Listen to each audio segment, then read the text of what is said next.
Hey, you guys, welcome to the Long 1930s film class. And we call it the Long 1930s, right? Because we start in 1929 and we actually end in the 1940s. Today we're going to be talking about Casablanca, one of the most beloved films in American film history. And really, we're ending with World War II. And sort of we're closing out this Great Depression era with a war film. But not a traditional war film, really more of a romance. and one of my favorite movies of all times, actually. So that doesn't mean you have to like it, but it's one of my favorite movies of all times. Most definitely. I've seen this movie a million times, and I will watch it a million times more. The rest of this lecture I actually recorded for a different class, but pretty much it's all the same material. So I'm just recording a new intro for you guys. So if there's anything in the lecture that like maybe reference to a reading or something that we didn't cover, just ignore that. I mean, 99% of the material is still relevant. Also, this is our last class, our last class of an entirely virtual semester. It's kind of been weird seeing you guys only on the screen, not being able to watch movies together. But hopefully you've still enjoyed the class and learned a lot about American cultural history during sort of the late 1920s to early 1940s, kind of the Great Depression era. So without further ado, here is my lecture for Casablanca. So Casablanca, 1942, is one of the most iconic, beloved, and enduring movies of the golden age of Hollywood, starring Humphrey Bogart as Rick, Ingrid Bergman as Ilsa, and Paul Henreid as Victor Laszlo, Claude Rains as Captain Renault, and Paul Dooley as Sam, and many, many, many others that we should all give credit to. The American Film Institute's list of the 100 best American movies rates Casablanca as number 3 of all-time great American movies. Any guesses for 1 and 2? You could Google it right now, or you could just guess. Okay, I'm going to tell you. After Citizen Kane and The Godfather. It was nominated for 8 Academy Awards and won 3 for Best Picture, Best Director, and Best Screenplay, the last of which is a little bit ironic, which I'll talk about in a minute.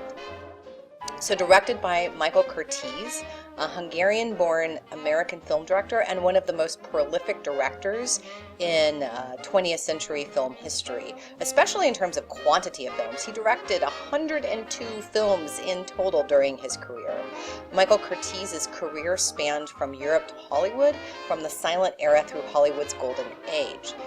He was actually a well-known director during the silent era in Europe. He had already directed 64 films in Europe before he moved to the United States in 1926 to work for Warner Brothers. He was nominated for Best Director 5 times and won twice, including Casablanca. He's an incredibly versatile director who made movies in almost every genre: melodrama, comedy, love story, film noir, musical, war story, western, and historical epic. His films include The Adventures of Robin Hood, Angels with Dirty Faces, Mildred Pierce, Yankee Doodle Dandy, and, interesting from the perspective of this class, he also directed This Is the Army, which we talked about 2 weeks ago in terms of propaganda in World War II. The script for Casablanca was adapted from a play called Everybody Comes to Rick's, actually an unproduced play. It never actually made it to the stage. Now, ironically, I say that it won Best Screenplay because the script had multiple scriptwriters whose work often did not overlap, which also often kind of dooms a story, but for some reason the story rises above it. And that's actually something we can talk about in discussion. The script was actually only half finished when filming started, and there was no clear plan for how it would end. But given the fact that there were multiple scriptwriters and teams of scriptwriters not even overlapping, sometimes not even talking to each other, it's surprisingly coherent and it flows incredibly well. It's like the 3rd best American film of all times, according to the AFI, of course, but maybe someone paid him off, who knows, anyway. 6 lines from Casablanca appear in the American Film Institute's list of the 100 most memorable lines in cinema, the most of any film. Any guesses? You can pause, try to think about it, unpause.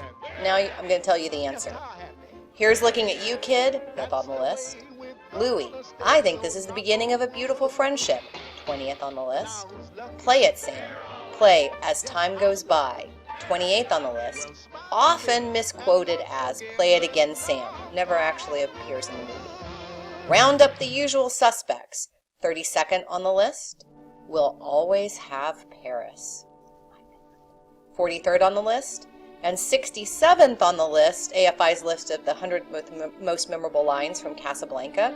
Of all the gin joints in all the towns in all the world, she walks into mine. So the studio that produced the film, Warner Brothers, was known for being one of the more politically left-wing studios of the 1930s and the 1940s. They were pro-U.S. involvement in World War II and anti-Nazi even before the U.S. entered World War II. And as you'll probably remember from last week's readings and discussion, there's still a lot of anti-Semitism in the U.S. in the 30s and 1940s. So really, the producers of this film, the Warner Brothers and the other producers, have to ask themselves the question, how do we make a film about war refugees from Europe coming to the United States without explicitly mentioning Jews or Jewishness? How do we make people sympathetic to the refugee plight that sort of erases the association, rightly or wrongly, with Jewishness? Many of the individuals involved in this production, both in front of the camera and behind the camera, were Jewish or were non-Jews who had fled wartime Europe. The book that you read a chapter from for our reading assignment, which is Noah Eisenberg's excellent We'll Always Have Casablanca, The Life, Legend, and Afterlife of Hollywood's Most Beloved Movie.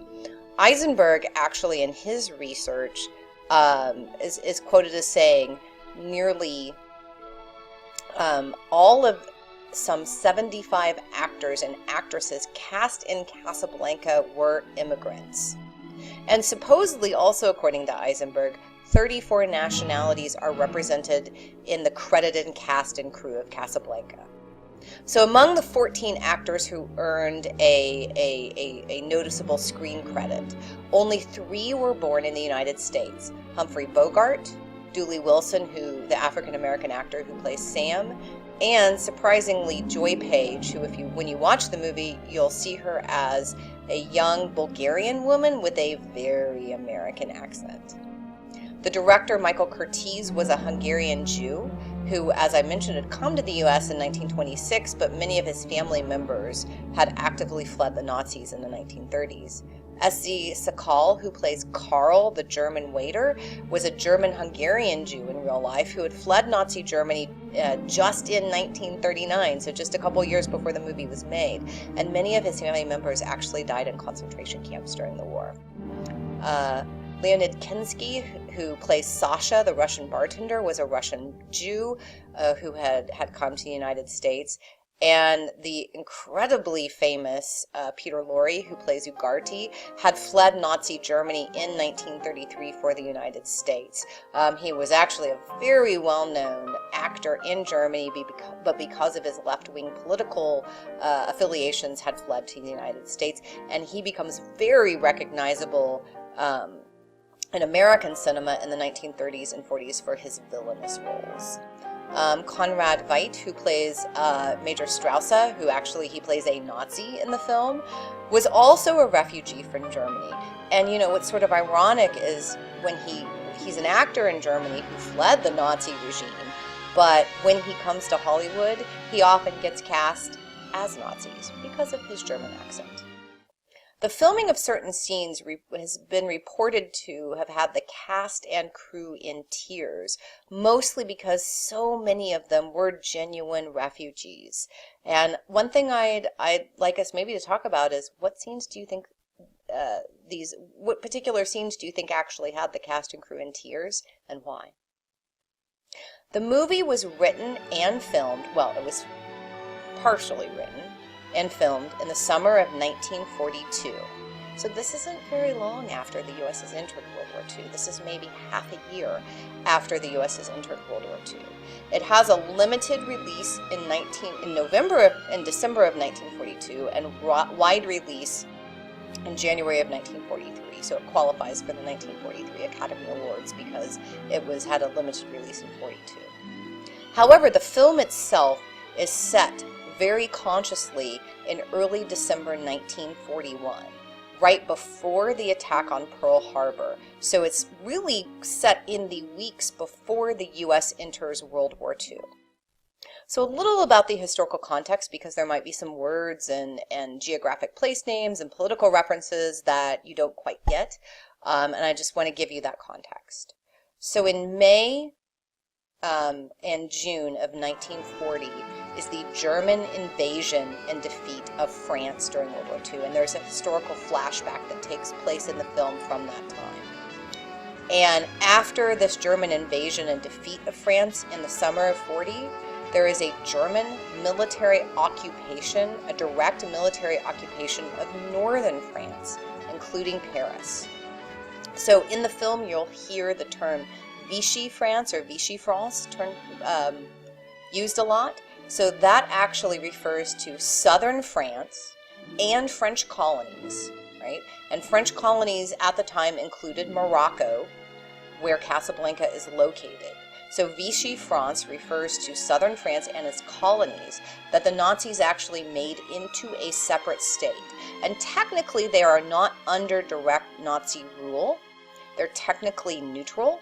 But obviously the leaders are kind of seen as collaborating with Nazis. So Casablanca at the time is part of this technically kind of neutral, not part of Nazi-occupied northern France, but there are Nazi officers there. So it kind of has this weird status of kind of being neutral, but kind of not. You also hear a lot in the movie referred to Free France or Free France. And that is the government, the French government in exile, led by Charles de Gaulle, who later becomes the president of France after the war. The Free France, the sort of government in exile, is organized from London, but you can actually go to London and drink at the pub that the Free France movement met every night at. You know, if we can ever actually leave the country again and go to London, but you know, it's kind of cool if you ever get to go there. Anyway. So the government in exile, the democratic French government in exile, led by Charles de Gaulle, is organized in London, but it has a big presence in the French colonies in Africa. And Free France forces are fighting against the Nazis and Axis powers in Africa before the Allied liberation of Northern Africa and Europe. And so that is definitely the context that is referenced in the movie. Warner Brothers actually pushed for a limited release of this film in late 1942 because the U.S. and Britain had actually begun a joint invasion of French North Africa in early November 1942. So for American audiences, you know, this would have been a region of the world that would be very much in the headlines about World War II. So before U.S. forces are actively sort of engaged in combat and in liberating Southern Europe, they are in North Africa fighting with British forces and fighting with Free France forces to liberate those parts of the French Empire. Right? France, all of these European countries are colonial empires at the time. So if you put yourself as an audience member in, let's say, late 1942, for most people early 1943, when you're seeing this film in the movie theater, number one, the U.S. has really only been involved in World War II for a year, right? And there's a lack of knowledge by the audience about how the war is going to end. This is really a period of strong indeterminacy. We're involved in World War II, but we're not really sure if we're going to win, if the Axis powers are going to win. And so there's kind of this overwhelming sense of uncertainty about the future of democracy in the West. And this lack of knowledge also, I will say, in terms of historical context, extends to the extent of Nazi atrocities in the Holocaust. So there's a reference in the film to a concentration camp, and that would not bring up the same imagery to audiences at the time as it would for us. It's really after the war that most people realized the full extent of the final solution and the extermination of Jews and other groups of people in Nazi Germany. So concentration camp, in most people's mind, would have brought up kind of this image of just a really shitty, horrific prisoner of war camp, but it wouldn't have brought up genocide at the time.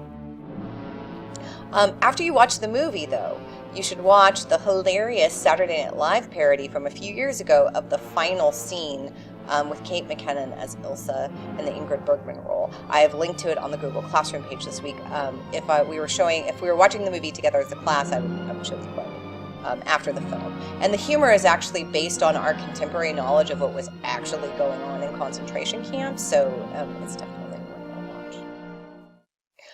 So in terms of the political context in which this movie was made, it should be noted that many Hollywood studios were very reluctant to criticize Germany and other fascist regimes in the 1930s during Hitler's rise, and even into the early 40s prior to U.S. involvement in World War II. So why? Well, first, Hollywood studios are part of capitalist business, right? And European and especially German markets are really important markets for Hollywood films at the time. Also, the U.S. is politically divided. Most Americans before Pearl Harbor want the U.S. to remain neutral. And also, let's remember that there also is a significant minority of Americans who actually, which we've talked about in previous classes, have some kind of sympathies with fascism. And, there's anti-fascist movements in the U.S. before the U.S. is involved in World War II, but a lot of times those are associated with the Soviet Union and with communism, which in the 30s during the Great Depression doesn't get a bad rap, but is increasingly throughout the 40s starting to be associated with negative things in American culture. Americans are still very much wrapped up in domestic affairs with, after a decade of being part of the Great Depression. And as I mentioned, there's still a lot of anti-Semitism in the U.S. I mean, it isn't this violent anti-Semitism of the Holocaust or the pogroms that happened before the Holocaust, but there's very much this idea that in a lot of, white, middle class, Christian Americans, that we don't want to be associated with a Jewish cause. We're not going to fight World War II to save Jews and be a part of a, quote, Jewish cause. So Warner Brothers pushes against the trend of Hollywood studios remaining politically neutral regarding the Nazis' rise to power and the war in Europe. And they've always been seen as kind of a more left-wing and socially conscious studio, of course, if it sells, right? So I Was a Prisoner on a Chain Gang, there's all of these socially conscious films that have more of a left political agenda, but they're also sensationalized and they sell well. But Warner Brothers has this reputation of being a little bit more pushing the left-wing political envelope than other studios, so this film is sort of a natural fit. And as I mentioned before, your reading for this week is a chapter 3, I Stick My Neck Out for Nobody, from Noah Eisenberg's excellent book on the film, Will Always Have Casablanca, the life, legend, and afterlife of Hollywood's most beloved movie. And that reading really will give you context of the film and help with some of the questions for film viewing, which are actually the same as discussion questions. So, when watching this movie, what do I want you to look for? First, I want you to think about the character of Rick. This is Humphrey Bogart's character, Rick Blaine. In a lot of ways, he represents Americans' perceptions of themselves and their place in world politics, and how it's changing during this time. So think about how this character of Rick, how does his politics change over the course of the film? And how does his journey parallel changing American attitudes towards World War II in the late 1930s and 1940s? And that's really the core of the politics of this film, is the character of Rick, of sort of symbolizing America in a lot of ways. Casablanca also too is often called an American World War II propaganda film. So I want you to think about why so. What specifically in the film is sort of uncritically supportive of American politics and institutions? And this isn't a film that the US government is saying you absolutely have to make this, kind of like This Is the Army, but it's certainly a film that they're not unsupportive of. So, is this propaganda, even though it's an independent studio making this? And if it's a message that we like, hey, take in refugees, does that make the propaganda more acceptable to us? I also want you to think about how certain nationalities and ethnicities are portrayed and represented. And this really ties a lot into last week's discussion of American pluralism and diversity, and today what we maybe call multiculturalism. You can think of how Germans are portrayed. So there are non-Nazi, sort of sympathetic Germans, like the character of Karl. There's Nazis. There's French. There's Americans, white and black, Russians, other Europeans, Moroccans, North Africans. So are these simple stereotypes, or are they more complex representations? And what work do you think these representations perform in terms of how an American audience is viewing the film? I mean, think about it. An American audience is viewing this film from the perspective of, these are all the people that want to come to America. Should we let them in, and why? Also, kind of related to that, think about how the film constructs refugees and the refugee crisis. I mean, that's one of the huge things that World War II creates, other than obviously wartime casualties, is a giant sort of diaspora of people who are, movements within Europe of migration, but also a giant external exodus from Europe to places like the United States of refugees. And so how is this film constructing refugees and the refugee crisis? So, while a number of World War II refugees are Jewish, the film never actually specifically mentions Jews or Jewishness. In fact, there's little to no mention of religion or ethnicity in relation to refugees in the film whatsoever. So why do you think this is so? And what is the purpose of it? Especially given what you just learned about the cultural background of many people who worked on the film. Another important thing to consider when viewing the film is how sex, sexuality, and gender are represented in the film, and what representations reinforce and what ones potentially subvert 1940s traditional conceptions of sex, sexuality, and gender. I mean, I especially want to think about this in terms of the main protagonist, sort of like Humphrey Bogart's kind of rugged, lone wolf, contrarian masculinity. Contrasted to kind of the character of Victor Laszlo and his sort of standard kind of mainstream heroicism. We can also think about the Ingrid Bergman's character Ilsa and sort of how she's being constructed in terms of her femininity and her gender, and some of the other female characters as well. Also think about the fact that, film critics often point to the fact that while Casablanca is full of cliches, archetypical characters, standard Hollywood narrative techniques, all of this stuff that should make it kind of a mediocre film, it still somehow transcends these and works as a great film. So what are some of these cliches and archetypes and overused techniques of narrative construction in the film? I mean, what are the things that you look at and you say, yeah, I've seen that a million times? But why do you, maybe you disagree that this film transcends it, but why do you think that so many people think this film transcends this to create something greater? And finally, think about the fact that this film has such enduring appeal. Why is it that still in 2020, almost 80 years later, this is still something that's considered one of the great films of classic Hollywood, and that people still want to watch and enjoy? I mean, I've probably seen this film 100 times, and I love it every single time. I mean, maybe that's just me because I'm old and I'm crazy and I'm a historian, but still, I've showed this film in so many classes, and the response is almost overwhelmingly like, wow. I mean, it's problematic. One of the problematic things to think about too, which I didn't mention in the questions, is the African American character of Sam, that while there's kind of like this construction of ethnicity in terms of refugee or refuginess, or at least silence about ethnicity, the character of Sam is very interesting because at the time, he actually was a very well-rounded black character on film, but we can actually look back now at Sam and see a lot of racism in the way that people interact with him. So how do we kind of negotiate the fact that both Paul Dooley, the actor who plays Sam, felt like this is a great role because this character is so well-rounded, but also the clear sort of perpetuation of racism and things like the fact that Ingrid Bergman calls him boy in one example, and that there's clearly like some power differentials between he and his purportedly best friend, Humphrey Bogart.